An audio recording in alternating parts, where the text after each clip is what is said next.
Bukan, karena kalau perempuan di Arab Saudi itu teman-teman, saya bukannya ini ya, banyak teman-teman kita itu membangga-banggakan, memamer-pamerkan dia nikah sama orang luar. Di Arab Saudi itu kita yang penting mau aja nikah sama siapa aja bisa kan? Bisa. Tapi yang saya salut di sini itu, yang saya salut si Abu Yan, si Baba, yang saya bilang tadi bisa menjatuhkan hati kepada beliau, padahal dia ini orangnya traveling, dia sering jalan-jalan ke luar negeri, bisa menjatuhkan hati kepada beliau, masya Allah, dan itu mungkin sudah jodoh lah, sudah. من كم سنة وأنا حبك أنا من كم سنة وأنا. Dan ini saya salut benar serius. Jadi Abu Yani sering ke luar negeri, tapi menjatuhkan pilihan, menjatuhkan hatinya itu justru ke orang kampung yang tidak punya apa-apa, yang pernah menjadi pembantunya dia. Wih, ini amazing banget ini. Jadi Serius. intinya gini dek ya, pertama ini belum pernah saya katakan ke YouTuber lainnya ya. Intinya memang seperti ini. Pertama saya masuk ke rumah si Bapak, dari bandara Bapak langsung bawa saya ke rumah ini. Di bawah di villa, di villa di bawah. Langsung saya kan bawa tas, Bapak bilang taruh di situ, aku taruh. Terus mau mandi, mau cuci tangan terserah, ini makan udah. Akhirnya saya mau istirahat sama Bapak itu dipanggil. Pas baru nyampe Bapak bilang, kan saya pernah ex Saudi ya. Kata Bapak sini, apa Bapak mau makan? Enggak Bapak, halasana no, aku mau tidur.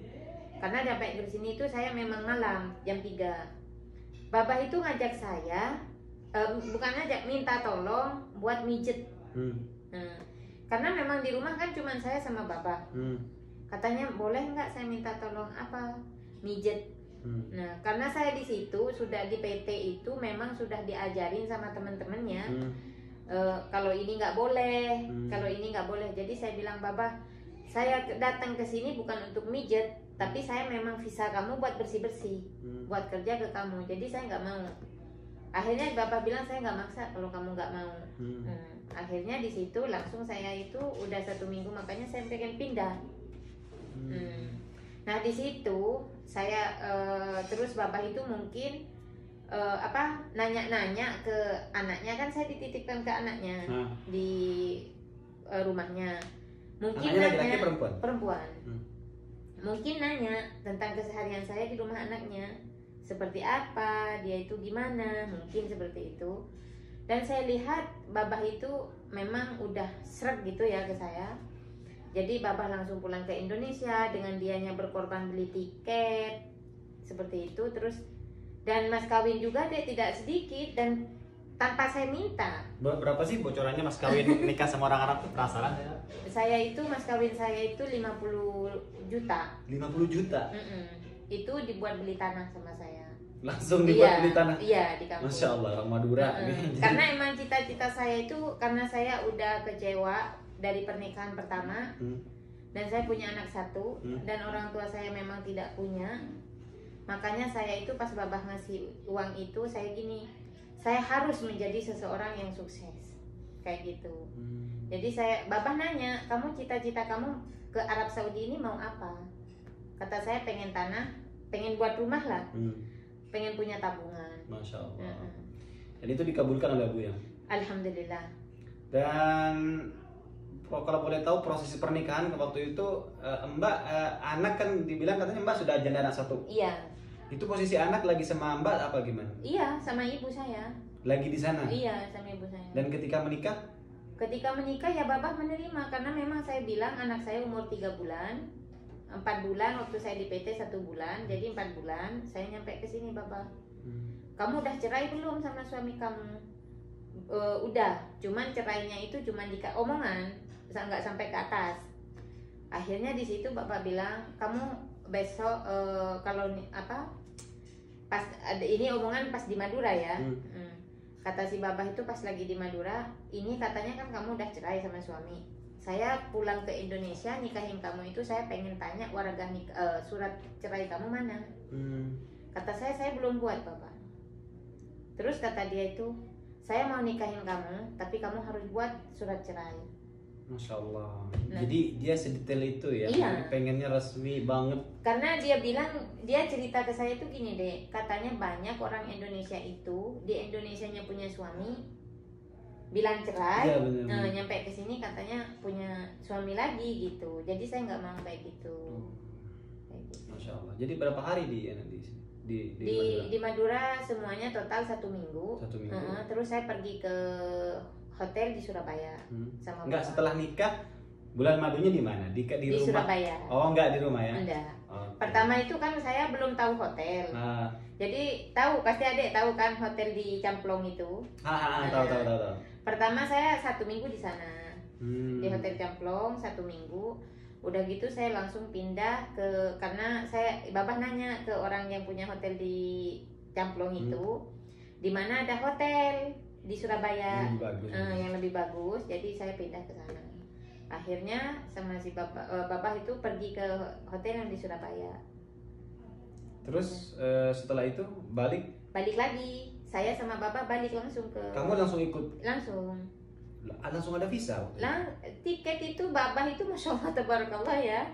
Dia itu bikin tiket saya pulang dan dia juga bikin tiket saya balik, emang udah dibalikin bareng dia.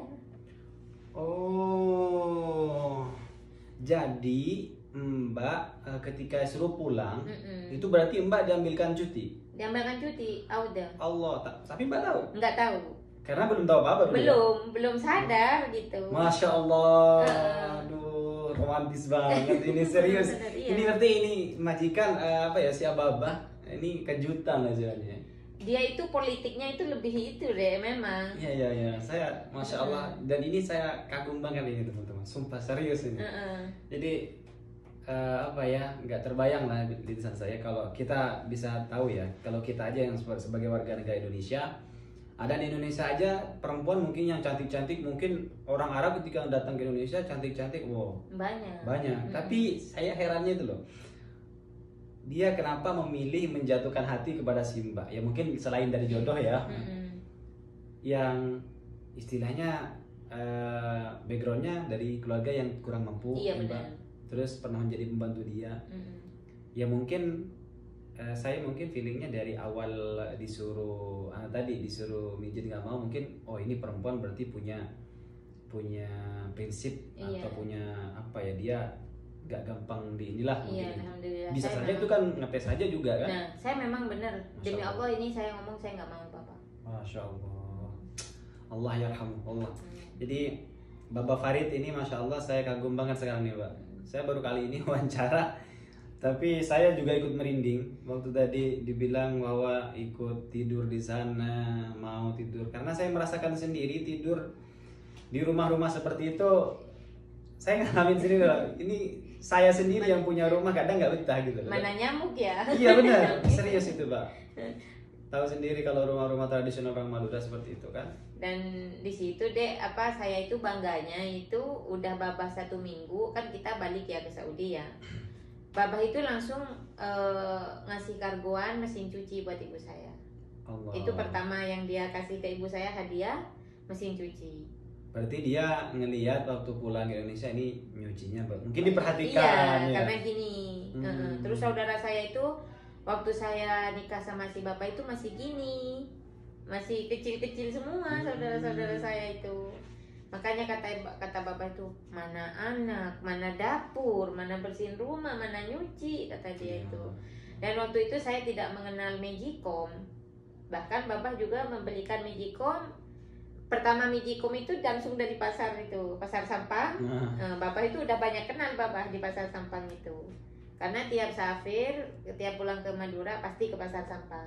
Si bapak itu. Oh berarti sudah sering ke Madura? Oh sering. Jadi langganan bapak itu ya sampai kenal banget belanja kayak kerupuk, buah-buahan, dan baju dan apa kayak perabotan dapur. Itu udah kenal banget, kenal baik sama bapak udah.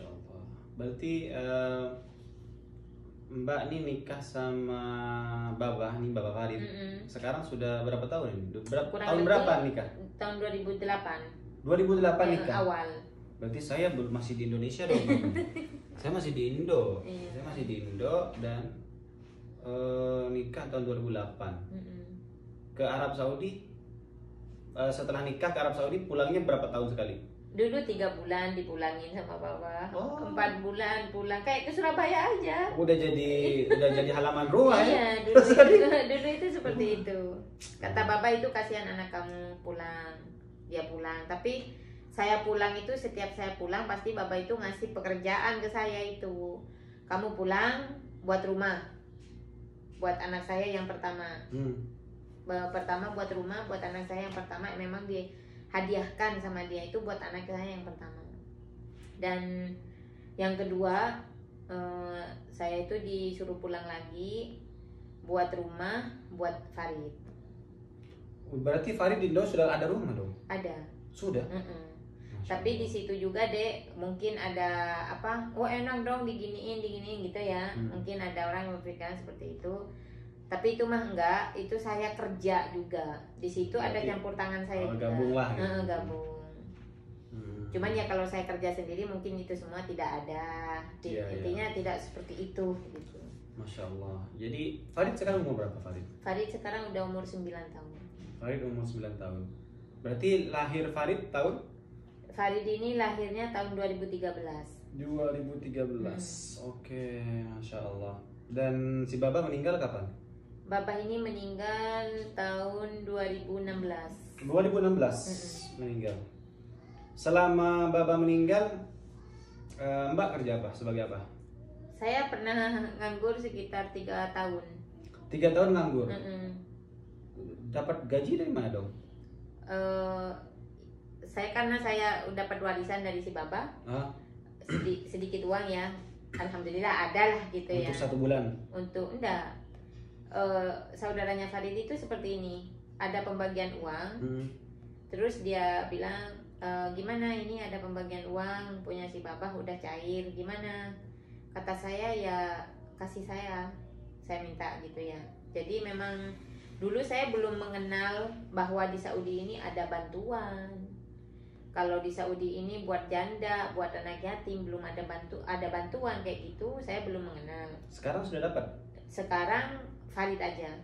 Untuk janda? Untuk saya karena saya bekerja, jadi tiap bulan saya itu ada cairan uang dari saya kerja. Jadi di sini itu di pemerintah sini itu sangat teliti banget deh. Oh, jadi kalau seumpama si perempuannya kerja nggak dapat? Iya, walaupun dia janda, dia tidak dapat. Oke.